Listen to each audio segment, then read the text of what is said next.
Assalamualaikum warahmatullahi wabarakatuh. Halo semua, kembali lagi bersamaku Nurul Fatimah.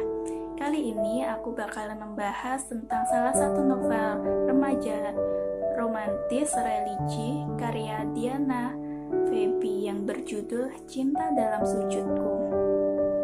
Nah, di sini terdapat identitas buku di halaman pertama, yaitu buku ini ditulis oleh Diana Feby, disunting oleh Akmalia, tata letak oleh Susan Wiji, desain sampul oleh Rasnati. Buku ini pertama kali diterbitkan oleh Rain Book, cetakan pertama pada Mei 2020. Nah, kisah singkatnya, cinta hadir setiap diri manusia. Setiap insan manusia berhak mendapatkan sebuah cinta. Cinta tak bisa dipaksakan maupun saling mengekang. Sebuah cinta hadir memberi warna entah suka maupun duka. Cinta Dalam Sujudku ini merupakan sebuah novel romantis religi yang penuh dengan lika-liku percintaan. Persahabatan antara laki-laki dan perempuan tak akan pernah ada sampai salah satu di antaranya memendam sebuah rasa suka. Itulah yang terjadi antara persahabatan Zaki dan Zahra. Mereka telah bersahabat dari kecil. Zaki diam-diam telah mencintai Zahra, si gadis bawel dan tukang paksa. Hingga suatu hari datang seorang lelaki melamar Zahra di hadapan Zaki. Patahlah hati Zaki, namun dirinya seakan memendam perasaan sakit itu dan tidak ingin Zahra mengetahuinya. Dan Zaki mencoba menyembuhkan rasa patah hatinya, yaitu dengan cara menghibah teman sekantornya, Risa. Tidak mudah menjalani pernikahan yang pada awalnya tanpa cinta, namun di dalam novel ini telah diceritakan dengan kesabaran dan keikhlasan Risa. Zaki mampu merasakan cinta pada pernikahan mereka meski masih saja bayang-bayang Zahra selalu menghantuinya. Saat pernikahan Zaki dan Risa sempurna, datang berita buruk tentang Zahra bahwa kehormatannya telah direnggut dan pernikahannya pun dibatalkan. Zaki yang juga mendengar hal tersebut pun lantas dengan rasa yang mungkin masih ada dalam dirinya sebagai seorang sahabat yang pernah dicintainya dan sebagai sahabat sekaligus pahlawan pelindungnya, tak mungkin akan diam saja. Dan hal ini menyebabkan adanya benang merah antara ketiganya. Hubungan mereka kian rumit, sulit, dan menghimpit. Salah satunya jalan adalah merelakan salah satu di antara Risa atau Zahra. Lalu siapakah yang akan dipilih oleh Zaki? Nah, lalu bagaimana hubungan antara mereka bertiga untuk mencapai kebahagiaan dengan berbagi cinta, dan juga bagaimana mereka bertiga menyelesaikan semua permasalahan yang ada di kehidupannya? Tentunya itu semua dapat kalian temukan di dalam membaca novel ini. Kekurangan dari novel ini mungkin terletak pada tidak adanya daftar isi, namun penulis langsung membawa pembaca masuk ke dalam bab-bab ceritanya saja. Mungkin bagi mereka yang malas membaca akan novel ini, karena malas membaca cerita dari awal sampai akhir hanya untuk mengetahui isi keseluruhan kisah ceritanya. Namun begitu, novel ini juga banyak sekali kelebihannya. Di antaranya, cover dan penggalan kisah di belakang sangat menarik pembaca untuk membaca kelanjutan cerita sampai selesai. Di setiap babnya, penulis selalu menyelipkan sebuah kutipan cerita yang menggambarkan isi dari bab-bab tersebut. Kisah dalam novel sangat menginspirasi.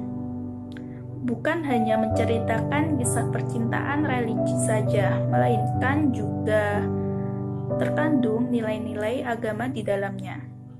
Nah, dari keseluruhan bagian dalam cerita, aku akan mengungkapkan salah satu sebuah kutipan yang menurutku sangat menarik, yaitu terdapat di bab ketiga, yaitu kesalahan terbodoh adalah takut untuk memulai, takut untuk melangkah, dan takut untuk berhenti, sehingga semua terlewatkan begitu saja saat menyadari semua tak lagi sama seperti dulu. Itu seakan akan menggambarkan kekecewaan hati seseorang yang takut untuk memulai sesuatu sampai akhirnya dirinya benar-benar merasakan kekecewaan dalam dirinya sendiri. Kesan awalku tertarik kepada novel ini yaitu yang pertama dari cover yang menggambarkan siluet seorang wanita berhijab yang seakan mendapatkan sebuah harapan besar dalam hatinya. Dan benar saja, saat kulanjutkan membaca bagian belakang buku ini yang menceritakan kisah singkat isi novel ini, terdapat hati seorang wanita yang dipertaruhkan dalam mencapai cintanya kepada sang imam. Lantas itulah yang membuatku semakin penasaran dengan cerita romantis religi ini. Kisah ini mengajarkan banyak hal tentang percintaan, persahabatan, pengorbanan, dan juga perjuangan, terkhusus seorang perempuan. Cerita cinta dalam sujudku ini bikin baper banget. Bukan hanya percintaannya saja, melainkan ada misterinya juga. Dalam menuangkan cerita novel ini, penulis menggunakan alur campuran yang mana kita dibawa mulai dari awal hingga akhir konflik untuk mengetahui bagaimana para tokoh menyelesaikan permasalahannya, entah itu tentang masa lalunya ataupun masa depannya kelak. Bukan hanya itu saja, penulis juga berusaha menyelipkan pesan dan nilai tersirat maupun tersurat yang penting bagi kehidupannya maupun kehidupan para pembaca, karena penulis memiliki prinsip dalam setiap menciptakan karyanya, yaitu segala bentuk tulisan akan dimintai pertanggungjawaban kelak di akhirat. Dalam sujudku ini bagus untuk kita baca, terutama bagi kalian yang berusia di atas 15 tahun, seperti yang telah tertera pada cover belakang buku ini. Dan jujur, aku telah suka sekali buku ini, bahkan aku dapat memberi nilai 90 dari 100 untuk para teman-teman, menjadikan buku ini sebagai rekomendasi bacaan cerita remaja religi romantis yang greget banget dan bikin baper banget. Bahkan bukan hanya itu saja, namun juga mampu memberikan banyak sekali pelajaran dalam kehidupan bagi kita, seperti bisa menghargai orang yang ada di sekitar kita, dan tentunya juga mengajarkan kita untuk bagaimana caranya nanti kita menjalani kehidupan ke depannya yang penuh dengan lika-liku permasalahan yang akan menghampiri. Dan tentunya buku ini akan lebih menarik jika teman-teman sendiri yang membacanya. Cukup sekian reviewku tentang novel ini. Semoga bisa menambah ketertarikan kalian dalam membaca buku. Sampai jumpa. Wassalamualaikum warahmatullahi wabarakatuh.